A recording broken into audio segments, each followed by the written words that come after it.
Welcome to Engaging Culture, a podcast presented by Bridgeway Christian Church. I'm Brian Kiley. On today's episode, I'm joined by Jarrod McEachron, the Sacramento Area Director for Fellowship of Christian Athletes, an organization that exists to see the world transformed by Jesus Christ through the influence of coaches and athletes. Through his work with FCA and his experience as a youth pastor, Jarrod has seen firsthand how adults can positively or negatively impact the young people around them. We'll talk about how you can be the best possible influence on the young people around you on this episode of Engaging Culture.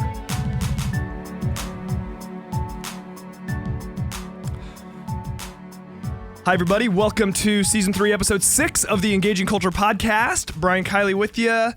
Pastor Lance on vacation, so he is not with me today, but I am very excited to be joined by my guest today, Jarrod McEachron, Sacramento Area Director of Fellowship of Christian Athletes. Jarrod, thanks for being here. Thanks, Brian. I feel like we're on a sitcom or something.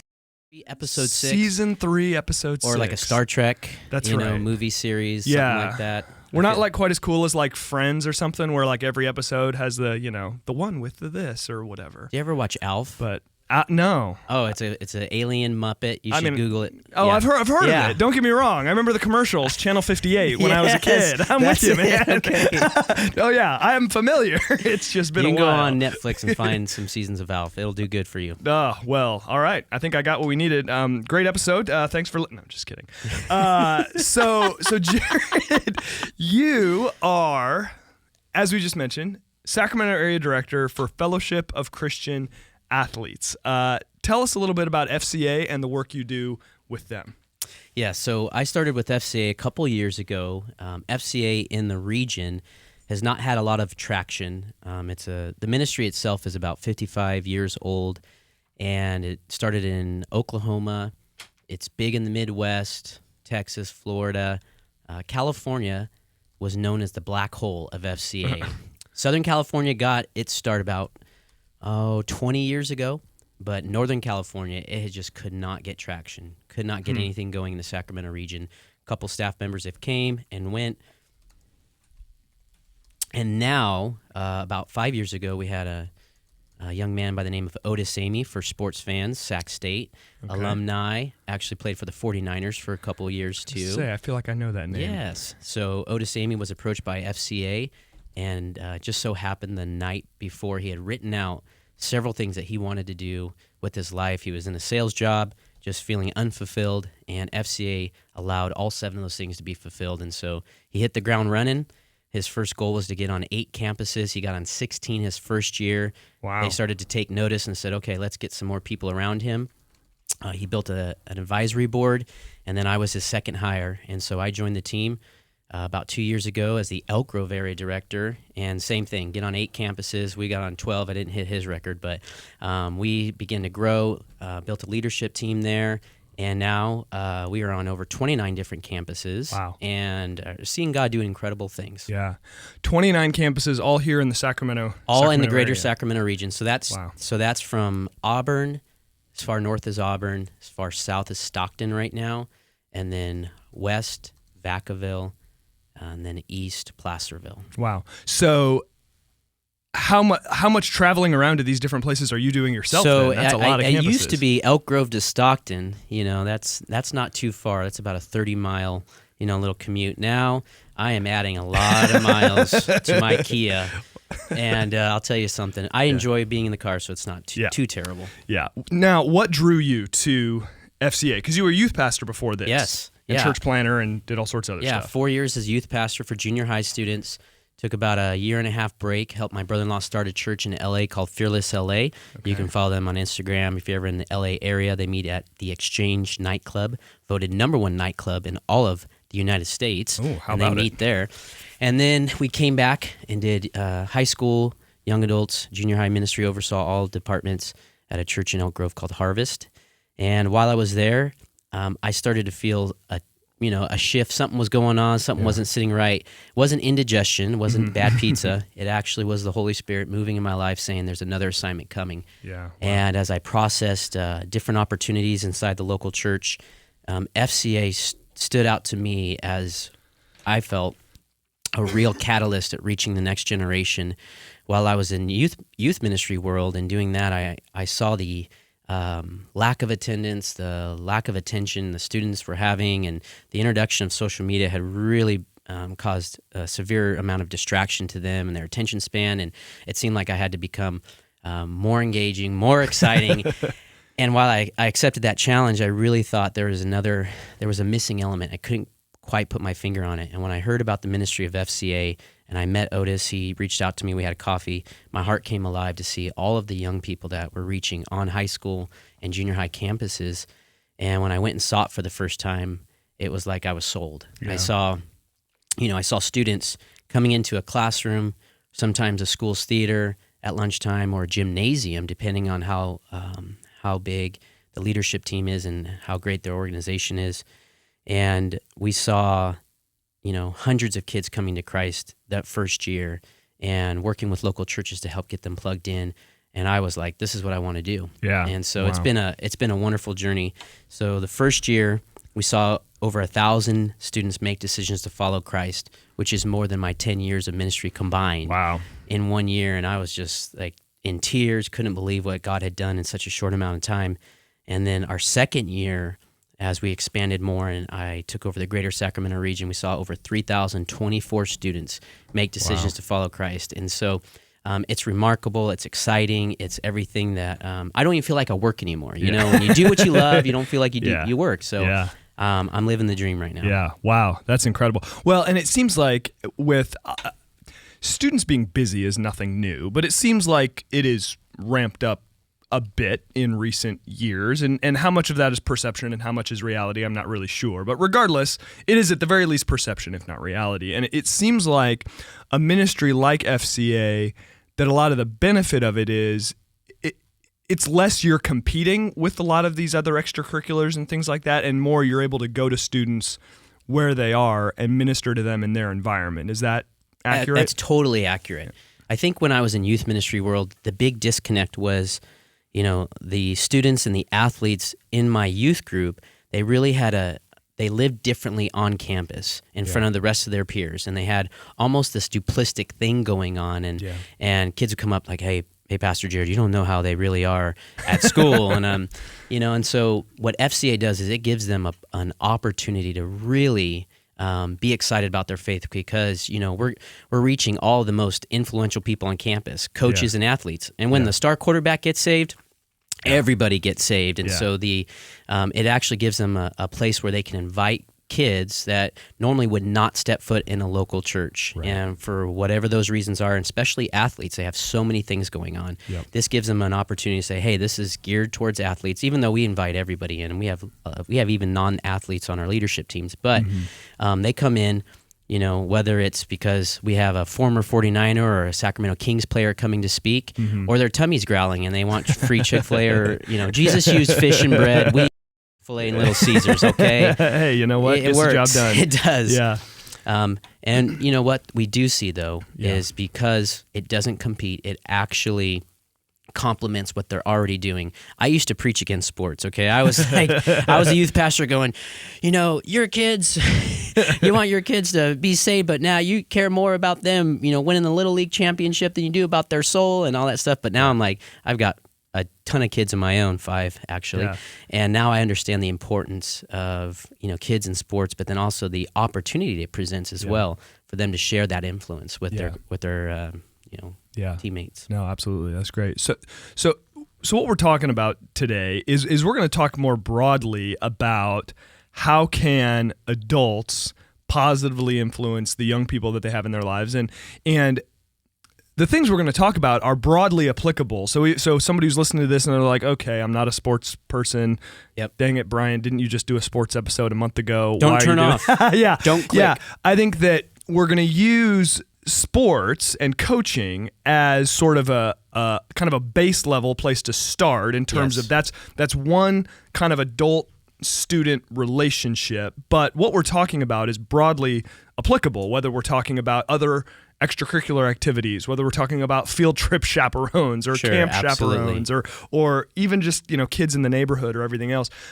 Because certainly a principle that I hold close to my heart, and I'd imagine it's one that you would agree with, is that a kid cannot have too many positive adult influences in their life. Absolutely. Right. Yep. Right. Yeah. I mean, The that's more the something, merrier. Yeah. The more the merrier. So I think when we as adults are equipped to positively influence the young people around us, it's a beautiful thing. And unfortunately, the inverse is true as well. When we're not healthy, when we're kind of messed up in some different ways, you've seen it, I've seen it. Adults can really do a lot of damage, which is obviously not good. So that's kind of where we're going with the conversation today. And one thing I'd love for you to talk a little bit more as we kind of get rolling here is what I thought was so interesting, as I'm looking on the FCA website and all that, reading all about what you do, is that Stalker. Stalker, that's right. Research, stalking, it's a fine line. You have at FCA. I had 50 likes on one on my page. I was like, "Who is this guy, Brian? Why does he keep liking my personal photo?" I didn't actually do that, by the way. On the FCA website,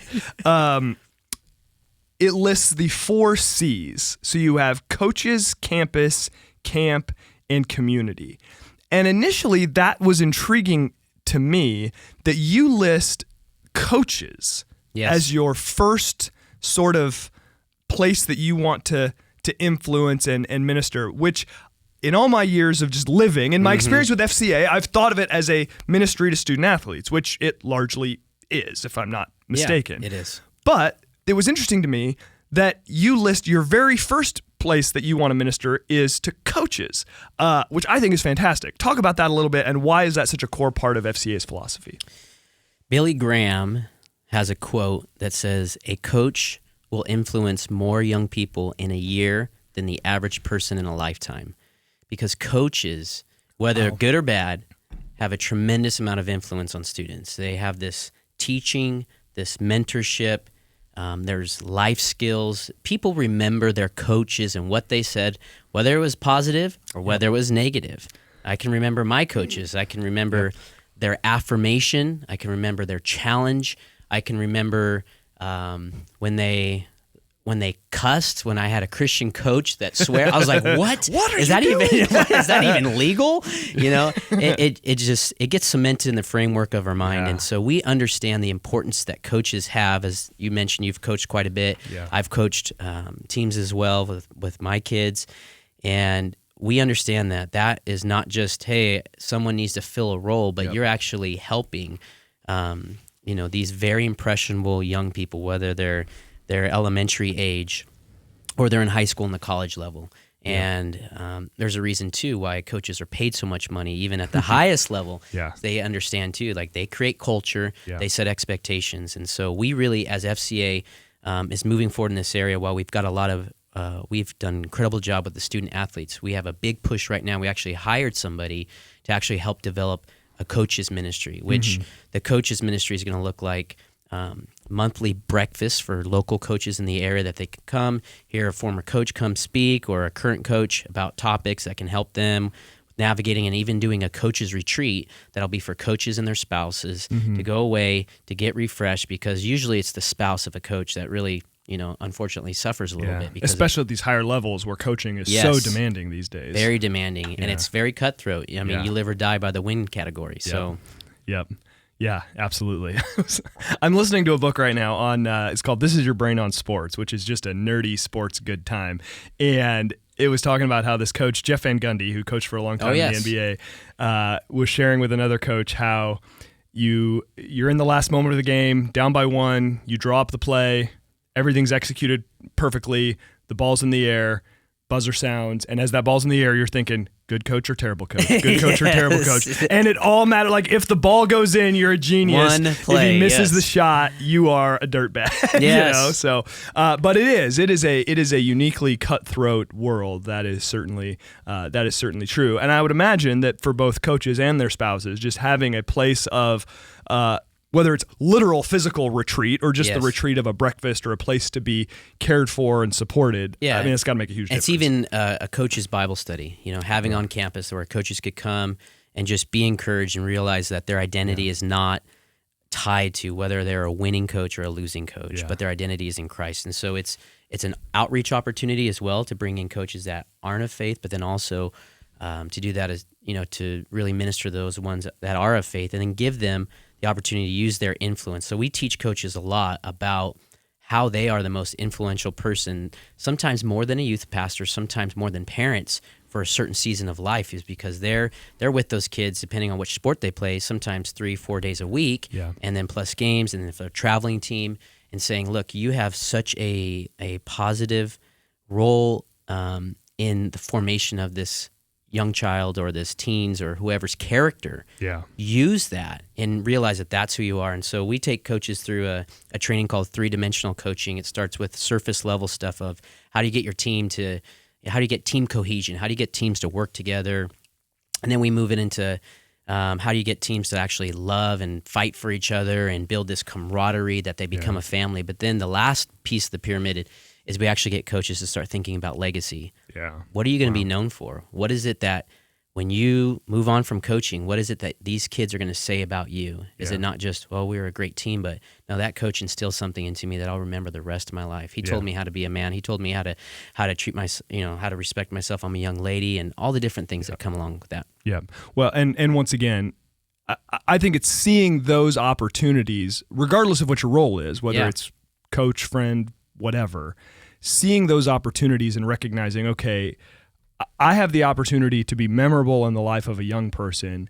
And the point isn't so that they remember me. The point is that I'm able to instill something in them positively or negatively. And I want to leverage that opportunity as best I can and not just let it slide by, not be ignorant to it, and not be, imparting some of my own dysfunction onto them as best absolutely. I can, right? Yeah. So maybe talk a little bit about what are some ways, and we'll talk, again, going through the coaching framework, but broadly applicable. What are some kind of more specific ways or specific principles you've seen that have allowed coaches to really have a positive impact on the young people that are in their care?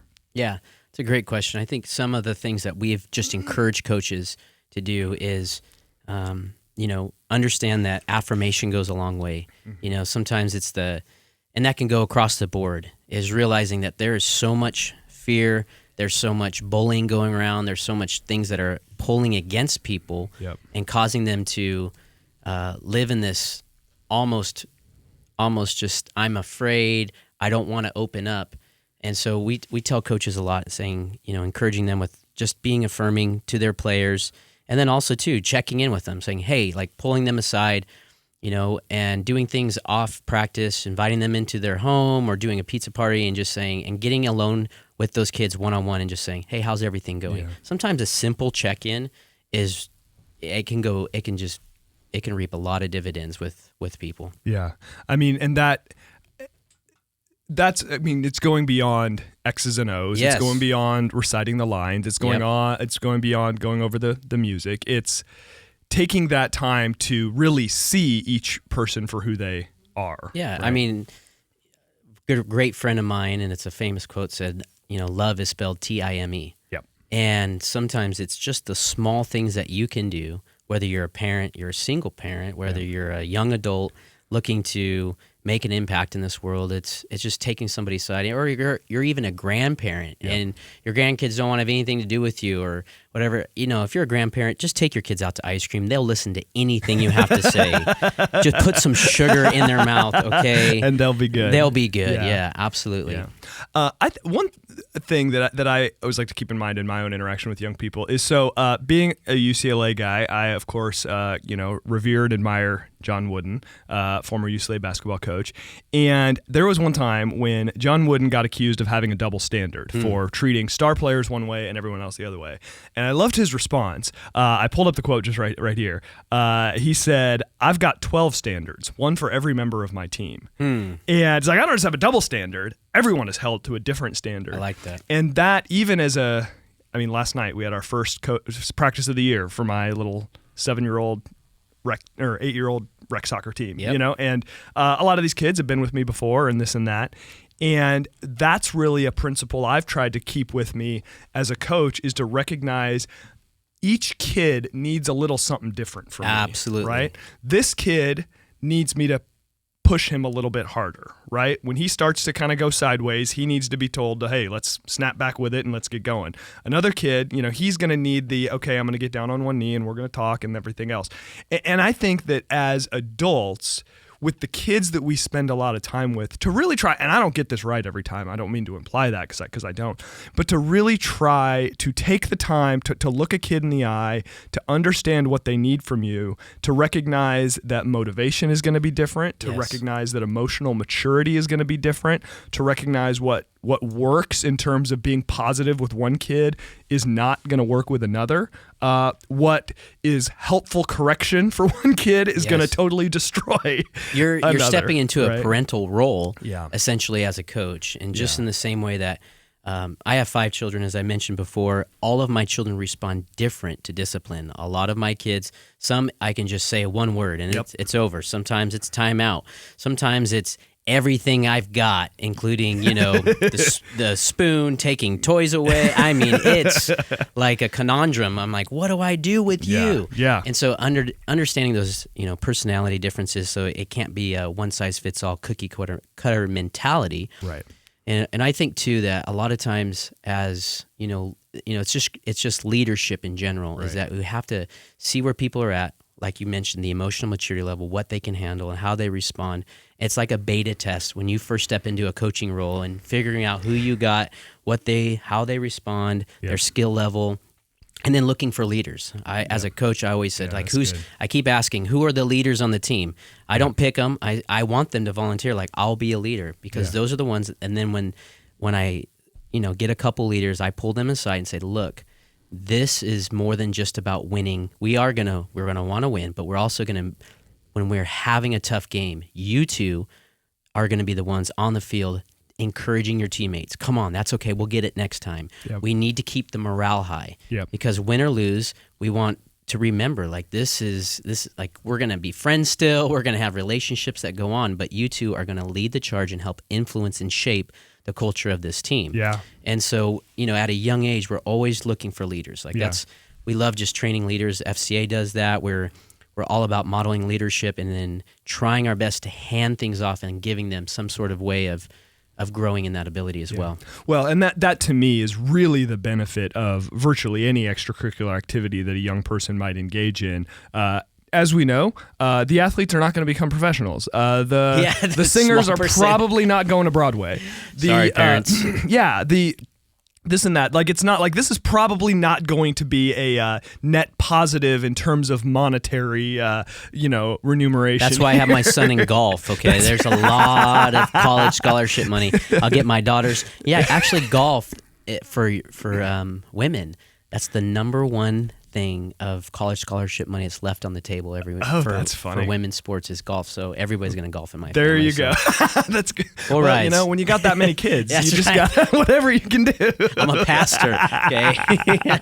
That's funny. Pass the offering plate. But I think, the point I wanted to make was just that I think that really is the goal of a lot of these extracurriculars is building that character and competency that comes from leadership that then a young man or young woman can use in their family, can use in the workplace, can use as leaders in their church, in their community, in volunteering in different ways. What better play? I mean, so many activities that young people can get involved in, whether it's the basketball team or, like, I didn't do this, but all my siblings did, like the speech and debate team. And I could look at all of my siblings and see how, man, they really grew a lot from that experience. And there's part of me that wishes I had engaged with that when I was younger.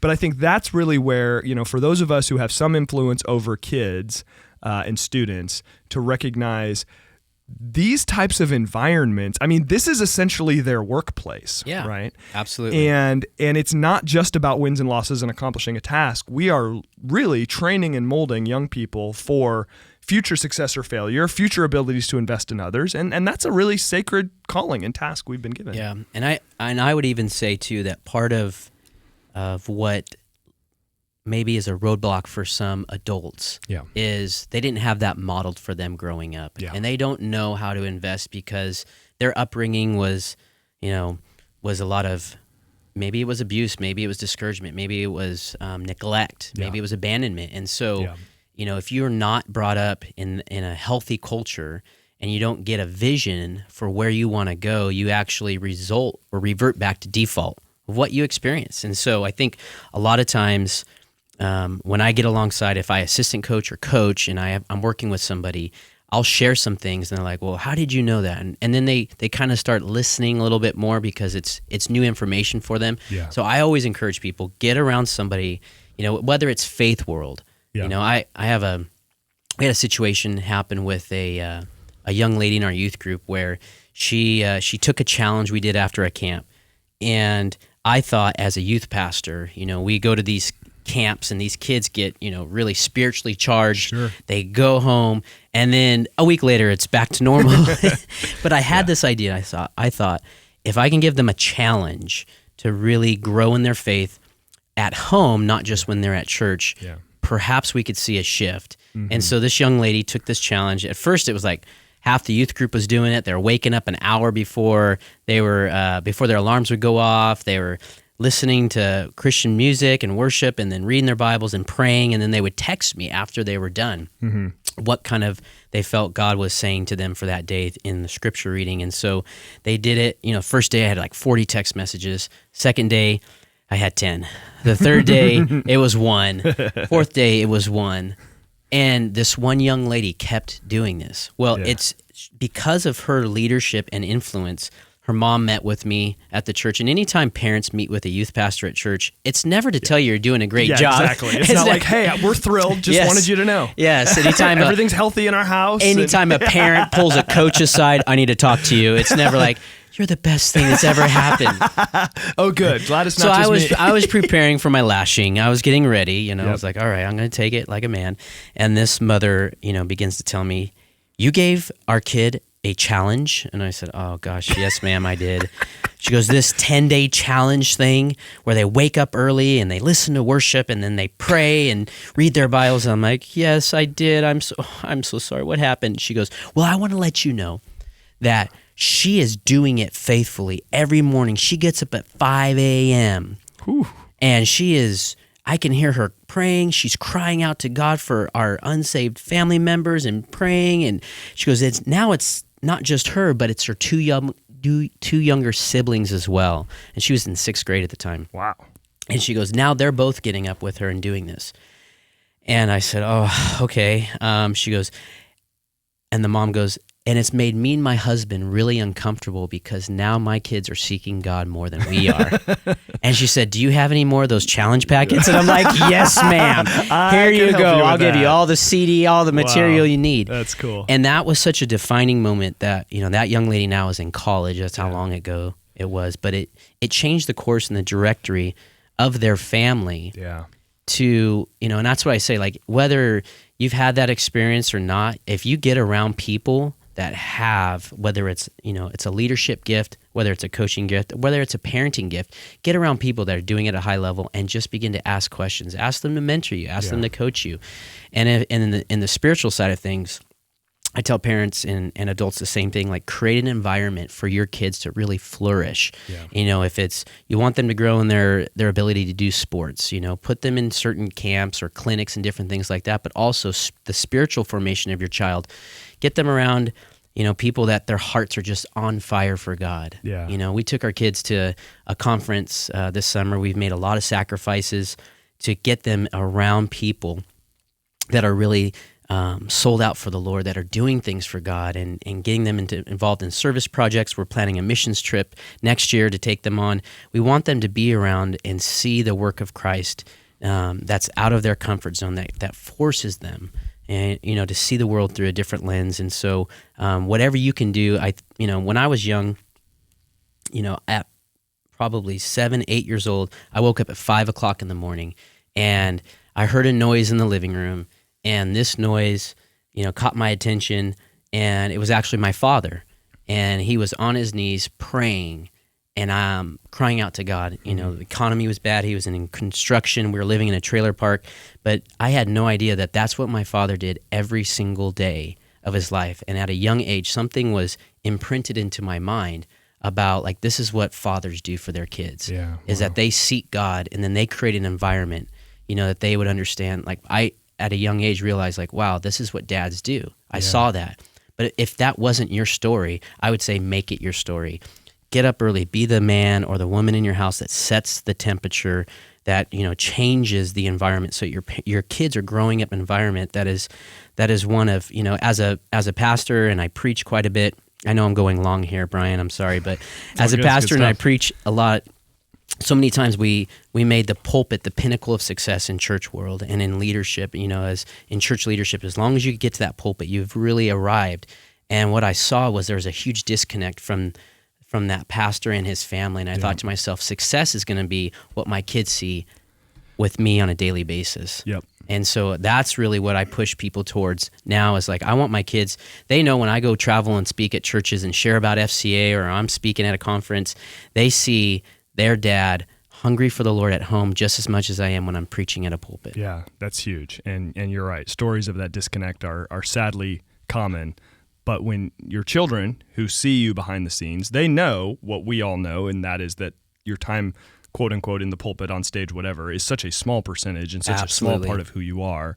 And at the end of the day, success is really who you are day to day in the lives of your kids, in the lives of the young people you have an opportunity to influence. And because the fact is, anybody can get up on stage and say anything, and you don't know if it's legit. You just don't. Yeah. Like, people don't know. Like, people that don't know me. People can post anything they want. People that don't know me, don't know if I'm legit. They just don't. Yeah. And, but my kids do, and people that I'm close to do. And I think so much if I really want to know how you're doing, Brian, I'm not going to ask you. I'm going to ask your children. Yeah, right? They are the truth tellers. Yeah, exactly. They are truth tellers. So, and that kind of just, I think a transition into the other side of this coin is that we've talked about how, okay, these are some ways that adults can be positive, and I think you've shared some really great principles, and even just the idea of setting the spiritual temperature of your home is fantastic. And then as it comes to, children or young people outside of your home, spelling love, TIME, and that sort of investment is fantastic. Unfortunately, we know that there are lots of stories in the coaching world specifically, but even more broadly, of just adults having a really negative impact. And I've read articles about the challenge of, or even there's a new hashtag that I think Kobe Bryant's getting involved in. Hashtag Don't Retire Kid. Have you heard about this? No. I just heard about it on ESPN the other day. I'm not making it up. That the average kid stops playing sports at age 11, and it's largely because of lame coaches. Wow. And they're trying to, create this thing to encourage kids to keep playing sports. Don't retire, kid. Yeah, to keep playing sports because of the benefits that we've discussed beyond just, wins and Absolutely. losses. So what are some ways that adults can let this go sideways? What are some ways that those of us who invest in young people need to watch out for in terms of just checking our own selves to make sure we're not being a negative influence on the young people we're around? Man, gosh, and that's, where I come from in church world, that unfortunately you see and you hear some of the worst of the worst. Yeah. And in sports world, with coaches that have such a great amount, it's a privilege. Yeah. It really is a privilege to coach. I would definitely say, accountability and keeping people involved in your life. So people that can always ask you the tough questions, whether you're male, female, whatever your role is in life, parenting, coaching, leadership, leading, or small business owner, whatever, school teacher, have a group of people that are continually in your life that know who you are, because they can see the difference in your attitude, in your character. You can hide things, like you said, from the vast audience that you get up in front of. You can fake it. Nobody will even have a clue. But if you have a close group of friends that you do life with, and you begin to act a little bit different, you begin to do things that are out of the ordinary for your character, they're going to be able to get to ask questions. And a lot of times it's these people that end up self-sabotaging and hurting and causing harm, is because they retreat from that, they isolate, and then they start to get away with it at first, and they think nobody will know. Yeah. And that's the biggest thing, is I believe that one of the ways that we can stay healthy is to stay involved in community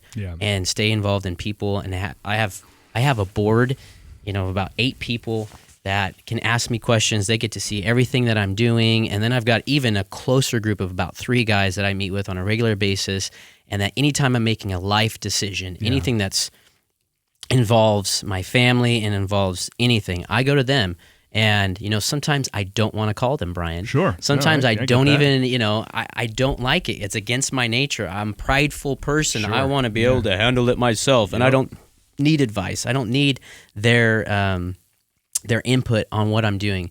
So I would say, continually allow yourself to be an open book and ask for feedback. Yeah. That's the biggest thing. If you can ask for feedback, I think you can really grow as a leader, and it helps you to, feedback is the breakfast of champions. I've heard people say that. It gives me indigestion, I'm like, I don't like this bowl of feedback. Yeah. But it also helps, you grow as a person, as a leader, and how you're shaping people. Yeah. And I think the development of community, even in the investment in young people, is important for a variety of reasons, not the least of which is that feedback loop that it creates a little bit. And I think the accountability, especially as you're in more high pressure type situations, whether it's sports or theater or band or whatever, where you can get pretty wrapped up in the moment.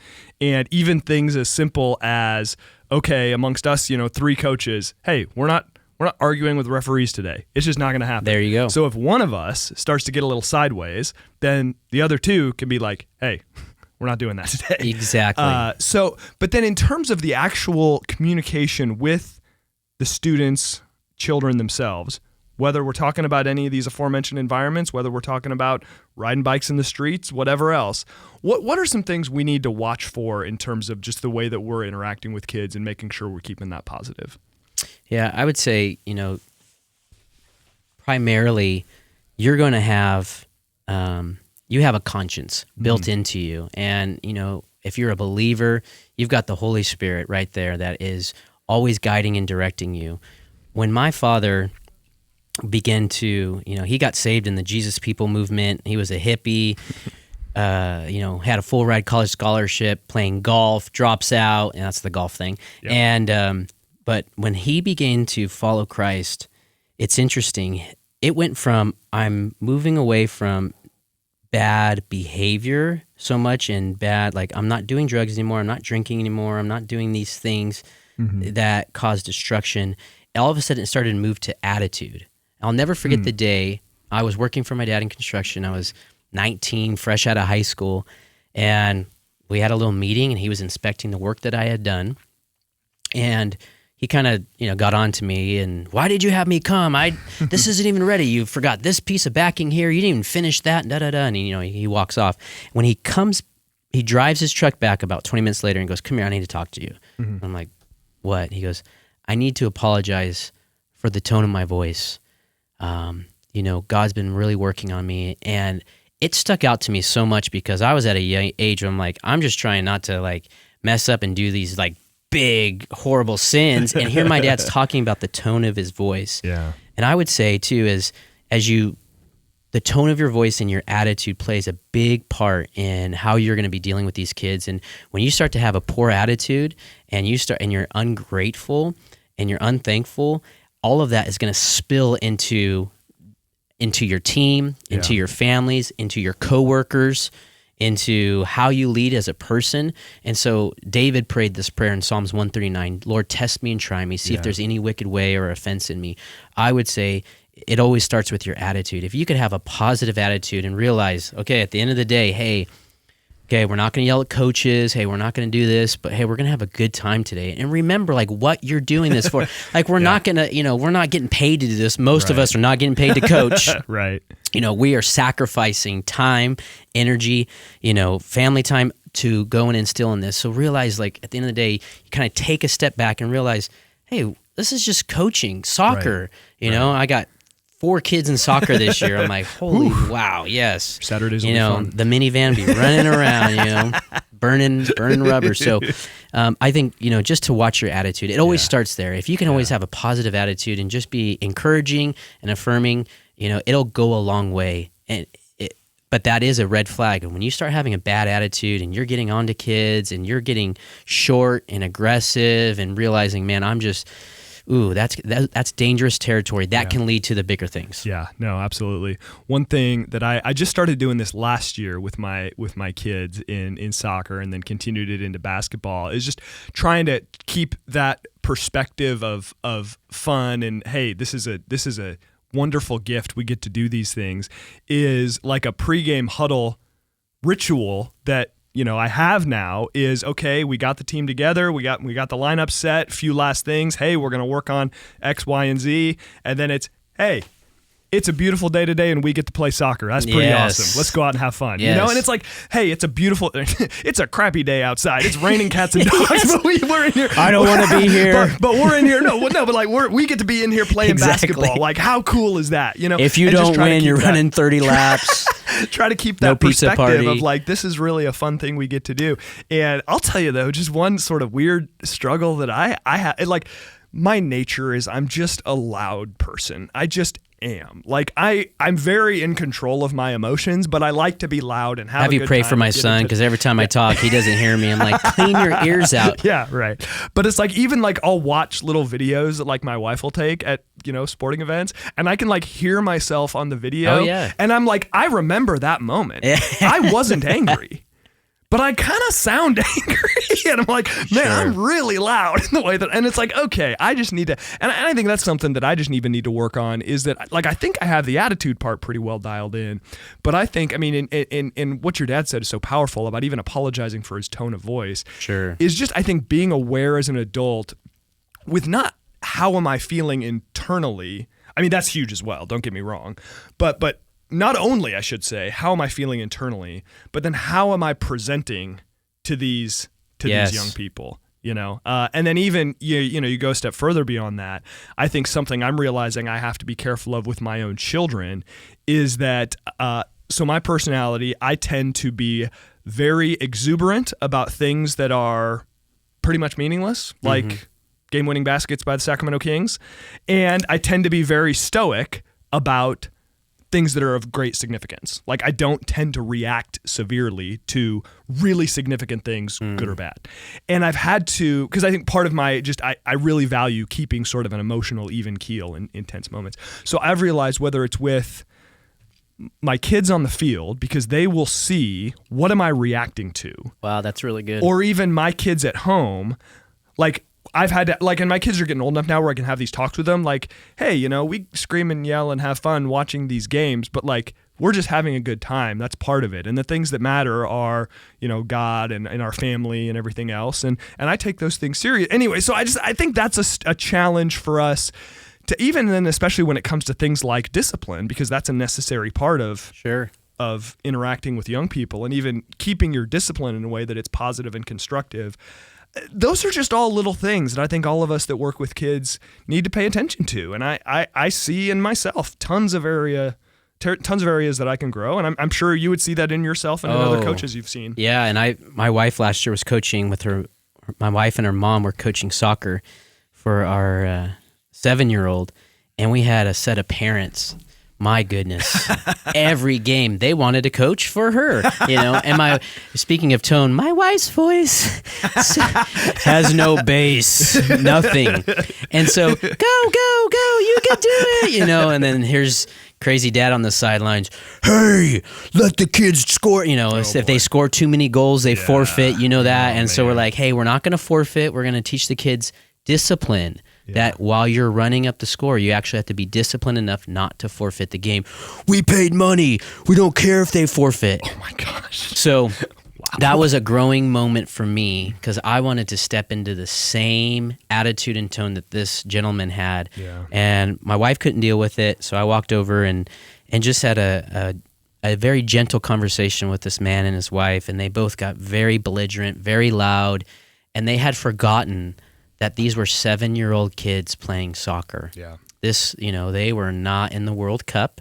They were just 7-year-old kids, and I had to remind them of that it was bigger than just soccer, that we're actually instilling life skills in them and teaching them discipline, and that we actually need that in our own lives as parents. Yeah. A little bit more discipline. And so, you know, last year we saw that, and it really opened my eyes to that. I can only imagine what that man's upbringing was like, and what his dad was like, and what his coach was like.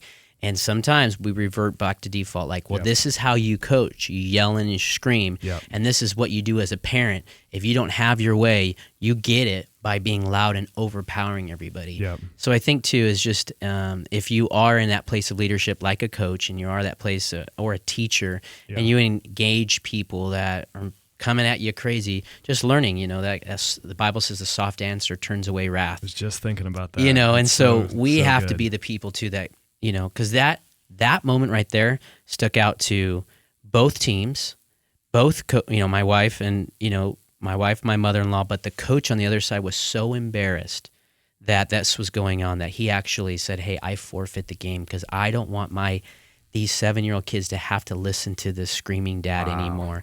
It got so bad, like the league had to come and put certain people to watch. It was a huge mess. And I'm like, this is ridiculous. But at the same time, I go, what a great experience for these kids to grow in. So we talked to the whole team about what had happened. We talked to all the parents. We explained, what's appropriate behavior and what's not.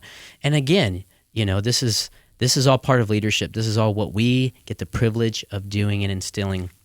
And not only was it a learning experience for those parents, but for those kids, they're going to grow up and now they're going to see the wrong way to behave, but also what's the correct way to behave and then how to diffuse a situation like that as well. Yep. Yeah. Certainly the way we handle those sorts of crises is it's an opportunity for instruction and investment as well, which is significant. But I think too, I remember last year we're coaching, it was a playoff game. I was the assistant coach, and the coach next to us, our teams are coaching, we're next to each other so we can hear each other talking. Yep. And I remember getting so frustrated with the coach next to me because he was saying some just things like, oh, yeah, you guys just wait, man. You're lucky we don't have the other person. He's sick, or we would have really mopped the field with you guys and saying this. And we're like, thinking you must be a very pleasant person. Yes, and I'm thinking, and, at that moment, the head coach looked at me and he just said, why don't you go take a walk? He could tell I was there's that accountability piece, right? That's good. I was fuming and I was getting ready to, unload the bazooka on this guy about what he's saying.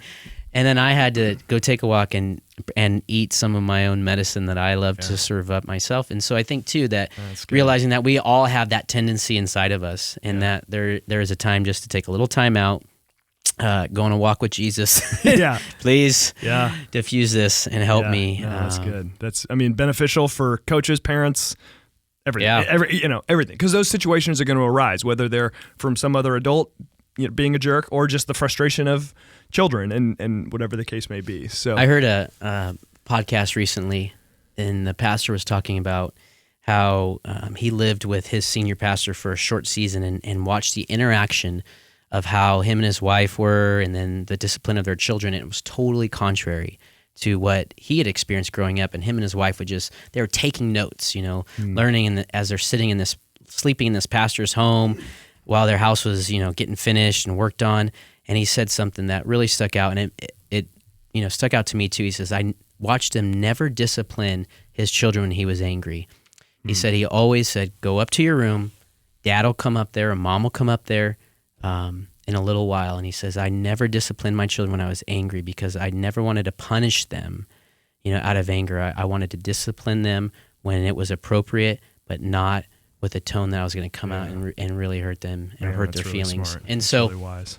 So I'm trying to instill that as well in all areas, that if in leadership, if somebody, or whether it's an employee, says something and I want to react right away, I actually just go, you know what? I don't need to respond to this message or to this person right now in the moment. Let me just take a break. Let me go take a walk, go take a hike with Jesus, and then come back. And I think going back to what we had mentioned earlier about our attitude, and our attitude spills everywhere we go, and people are going to know us.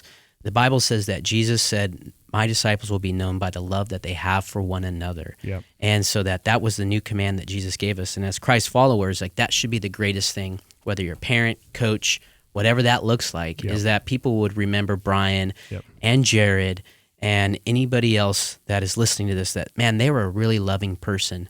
I was corrected by them, but I heard this one time, this is pretty funny. My brother, Josh, he was building a house for this customer, and this customer was, very challenging to work with. And he came in and told us, he goes, hey, I just want to tell you, your brother, he's had to correct me so many times, but it was almost like he did it with a kiss. It was so gentle. I loved it. I walked away going, did I just get kissed? Because that felt good. That's hilarious. So I always say, awesome. gentle like a kiss. There we go. Use it. Twitter. Like a kiss. There you go. Tweet it. Yes, tweet that. Okay, so we're just about out of time here, but I did want to take a minute and talk about parenting specifically. So here at Bridgeway, we have our own parenting podcast. We have the Engaging Parenting Podcast with Pastor Cliff and Pastor Matt and some others, which if you're a parent, check it out. You'll be glad you did. But you obviously you are a prolific parent yourself of many children, and I'm trying to grow the church. Okay, and you're doing a great job of it. They're all faithful tithers. Anytime they go, man, we're sowing into those little children's buckets. Fantastic. But between FCA, time as a youth pastor, you have surely engaged with a great many parents. Can you talk a little bit about what you're seeing in terms of the stresses that parents are under today? Because there's a lot of them, I know. So I mostly worked with teenagers. And so I would say that, it was interesting. I just read an article by Tim Elmore this last week, and it talked about in New York, it was the New York Times, that parents are now hiring coaches to teach them how to raise phone-free kids.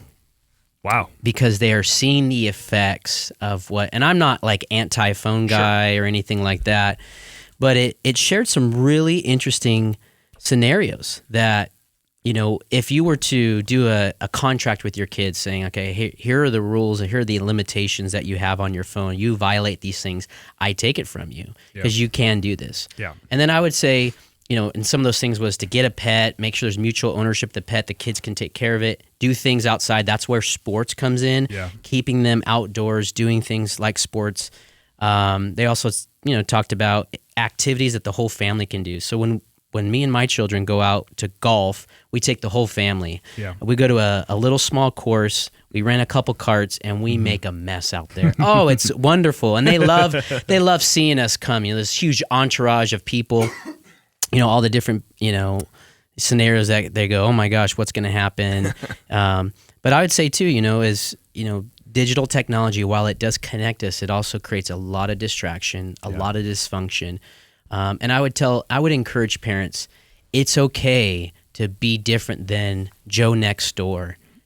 Try something different. Like I'm entering teenage phase right now. Yeah. My young son, my firstborn, he's 12. He's going to be 13 next month. He's already going through puberty. His voice is cracking, and what I decided to do was I understood the importance of exercise. So he goes to the gym with me 5 days a week. Wow. Gets up early in the morning. We do 30 minutes of cardio on the elliptical. Sometimes he just drags. He doesn't want to do it. But he reads the iPad Bible. I read my phone Bible while we're doing cardio. That's cool. We lift weights together, come home, and that's helping him with some of the changes going on in his body. Sure. And we haven't given him a phone yet. We're talking about giving it to him, when he starts in high school the following year. But we're also thinking, too, that some of what we have seen as parents growing up, we're not going to do it that way. We're going to make some different changes, and who knows what 10 years from now may look like, that there is a warning label on these phones with the addiction. Could be hazardous. Yes, could be hazardous to your health, your mental health. Yeah. I mean, all the different things. Because one of the mistakes I made early on in youth ministry was I asked the kids, what do you want to drink during our movie night? And they said Monsters and energy drinks. So I, as junior high youth pastor, I gave them Monster energy drinks to watch Facing the Giants. That's a mistake you make once. Yes. So no M&M, no Monster and movie night. Oh my gosh, I had kids running around. I gotta go pee. My heart's pounding. And I'm like, oh dear Lord, please help no child to die on my watch. God. But this is 2007. This is when they first started coming out. Yep. There was no warning labels, what this could do. In the same way, the effects of what this does, we're still learning about it right now. So I would say, hey, take a break. Just for myself, it was about a month ago, I really felt the Holy Spirit tell me, like, hey, you're really distracted right now. I'm going to need your undivided attention. So I deleted all my social media apps, which is like a big no-no for me because I use it to post about our ministry, what God's doing. And so I check it like maybe once every 3 weeks now, or 3 days now, apologize, not 3 weeks. But I have found that the mental clarity that I have right now is so much clearer, and the ability to focus when I'm having one-on-one conversations. I realize as an adult how distracted I am, and I'm wondering how teenagers are. So some little tips there for parents. Yeah, certainly the issues of distraction by digital technology are not unique to teenagers, that we ourselves as parents, I mean, and there's lots of things I've read online of kids complaining about their parents' own always on addictions. Facebook, yeah. Right. So, it certainly goes both ways, but you're absolutely right. And I think that every generation or even sub-generation has its unique challenges where sort of new technology is introduced into the equation, whether that technology is the automobile, the radio, or the smartphone. There you they go. each present new opportunities and challenges. And technology in and of itself is neither good nor evil. It is just a thing. And it's sort of, what do we do with it? What does it expose about our hearts? And that's significant. But I think something you said that really sparked something in me was just talking about how we don't have to parent the way that everybody else does. Yep. And I think just even in my own approach to parenting, which I mean, writing a little thing on Instagram this morning on my son's 8th birthday, it was just saying how parenting, even on my best days, is a struggle, right? Yes. But how I have to try very hard, like I want to maintain a non-judgmental posture towards the parenting of others, because the fact is I just don't know. I don't know the whole story. Yeah. It is so easy to get judgmental about other parents and how they're raising their kids and their standards and blah, blah, blah. It is utterly pointless. It serves no positive purpose, and it is exclusively I'm guilty. negative. I'll just tell you right now, when I'm at the grocery store and that child is on the floor, blah, and the mom's like, and I was like, there's a plastic spoon aisle right there, This is not the time to Dr. Phil your child. Get the spoon, spank their bottom, bring some correction and order, and I'm like, oh, Father, forgive me. How did that just come to my mind? So I think that is a sentiment that is very relatable, yes, right? Like, it's totally how did I learn that I need to try really hard to be non-judgmental? Because I'm super good at being judgmental, right? Yes. Like that's how it came about. It's one of my love languages. So, right, yes. So on the one hand, being non-judgmental about the parenting approach of others, and which again is hard, and I admit that my first reaction when I observe any number of parenting scenarios, and I love it too when I find myself judging parents of teenagers, like I have any clue what that is like, just total ignorance. But here's sort of the flip side of that, is that also recognizing that our family is our family, and it is not up to me to judge the methods of another family. Mm-hmm. I want to learn from any families that appear healthy that I can, but I don't need to have the same standards as everybody else. We'll make the decision in our household when it's appropriate for our child to have a phone. Yes. Others are free to say our decision is too strict or too lenient. That's fine. They're allowed to have whatever opinions they want, but their opinions will not influence our decision. And I've even had to have that conversation with some, other relatives, extended family and all that, just to say, hey, listen, you're allowed to think what you want, but just know we make the decisions for our children. And I think to have the freedom to do that, to talk to your spouse, to listen to what you feel like God is leading you to do. But Susie does it this way. Right. No. And it's like, okay, great. Good for Susie. Not Lance on Susie. Yeah, that's right. Metaphorical that's right. Susie. The proverbial Susie. Yes. But that's just not who we are, right? And I think for parents to recognize, because there's all this sort of, I feel like, weird pressure in parenting world, and so much of it is just manufactured. Like, I don't think it's real. Like, I think what's real is that we're all learning as we go. Oh yeah, we're finger painting our way through this. Out. Absolutely. And the best we can do, I think, is try to figure out who we are, try to recognize our own tendencies towards dysfunction, which you sort of alluded to earlier, try to negate those as best we can, try to learn from positive influences, but at the end of the day, not feel this weird pressure to conform to somebody else's sort of arbitrary standard, especially when that other standard is set by somebody who's just as nervous and insecure as you are. I can remember before we had kids, opening the car door of this new vehicle and all these toys fall out and McDonald's French fries, and I'm like, I'll never have my car like that. Yeah. How the tables have turned. Sure you won't. Yeah. Sure. My goodness. I always remind myself, that's you. That's funny. But I, in closing, I know that we're running out of time here, but I would say too, I used to do a lot of Insta stories, and I would have a lot of my kids that were in my youth group who are now moving into marriage, eventually start raising kids, and they said, I'm so glad that you share those things because it's giving me a vision of how I can be a parent. And I would say that as parents, as leaders, be the model of what you think other parents should follow. Don't succumb to, well, it must be like, don't lower your standards because everybody else is. Yeah. Keep them high and live with integrity. Live with no hidden secrets, nothing hidden, and you'll watch. God will do he'll totally bless you for that. Yeah. Yeah. And then this is just a sort of a silly thing, but I want to reference it. So I'm sitting at, so my kids were in basketball camp last week, and on a day that I had the day off, and they were having a little game that they had invited parents to come and watch, right? So I'm sitting there watching my kids, and I'm sitting next to some dad who I have no idea who this guy is. And he's there with his younger son watching his older son play basketball. And at one timeout or whatever, younger son goes out and gives older son a hug. This is a very sweet moment. And, a bunch of us are sort of, this and that. And dad makes this funny comment. He's something to the effect of if they only saw them, Yes. like at home, right?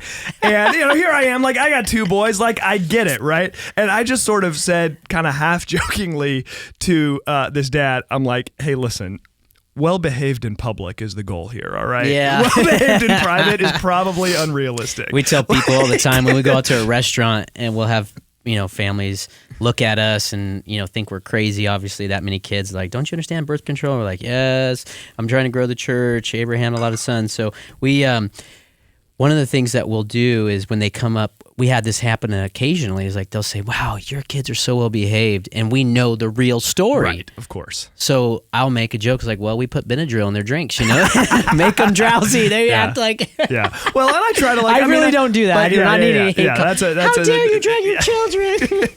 Everyone else taking notes that's brilliant. Benadryl, yeah, okay. No, don't drug your breakfast, children. lunch, and dinner. Yeah. We're not advocating that here. I don't remember anything you said except for Benadryl, honey. Go stock up. But it's that's even something, we have conversations about that in my own home. It's just sort of the reminder that our kids are not the only kids who are crazy. Yes. Everyone's kids are crazy and we're all trying to figure it out. But if you do see kids that are well behaved, I would say go to those parents, say, hey, what are you doing that's different than I'm doing? Hey, I'm having trouble with my 3-year-old. I went from terrible 2s to terrible 3s. Any advice that you give me, and just see it, because sometimes it's the smallest little thing. Yeah. We cut out sugar for our kids in the morning because it was sugar cereal in the morning with pancakes, all that kind of stuff, sugar in the afternoon. And we decided, hey, let's just try eggs and toast and cheese in the morning. And we noticed such a difference in their attitude from just a small thing. Oh, wow. Interesting. That's worth it right there. Okay? There you go. All right. Cut out sugar in the morning. Yeah, there you go. just watch what happens. That's the good stuff right there. Okay, rich. Very last thing. FCA, for those that are interested in the ministry, want to learn more, where do they go? How do they learn more about you and what you do? SACFCA.org. SACFCA.org. That's our website, localized website. You can get a broader picture by just going to FCA.org. That's our national website. It gives you a little bit more. But if you want to connect with me, there's a little page. You can fill a little questionnaire out, send us a message. We'll get back to you. We respond quick to emails, and so we'd love to hear from you. And if you want to get FCA started locally on any high school, middle school, and we're actually starting on elementary campuses now, that's part of our vision plan for 2020. We'd love to have it be a part of it. Very cool. SACFCA.org. Yep. There it is. Boom. Okay. Jarrod McEachron. I wore my red shoes so today. Much. For those the red listening. Shoes. Those of you watching online, those red shoes, they are. They're bright. What's the word the kids are saying these days? I don't know. You know what? I'm old, I don't not know. That cool. Lit is so 2, 4, 6 years ago. I've heard drip. I had to have someone explain to me what that meant. Drip. I don't know. Yep. Anyway, hey, this just in. We're old and not that cool. Yep. All right. Well, hey, and thank I'm embracing you. it. Amen. Thank you to Jarrod. So grateful to have you as Brian. my This guest was today. Great. I'm so glad Lance was gone. Yeah. Oh, me too. He's not as funny as you. Great conversation. Just kidding, today. Lance. No, Lance, you're really the best. There you go. He is the best. Thank you to all of you for listening. Hope that so many of us as adults, we have influence that we don't even realize over the young people in our lives. So I hope that today you're able to pick up a few things that can help you leverage that influence for the benefit of the young people in your life and for the glory of God and for your own joy as well. So thank you so much for listening. We'll see you next time on Engaging Culture. Bye-bye. Thank you for listening to Engaging Culture, a podcast by Bridgeway Christian Church. If you enjoyed this show, please consider subscribing and leaving a review on iTunes. Thank you so much for listening. Music is used under the Creative Commons license and is provided by Dexter Britton.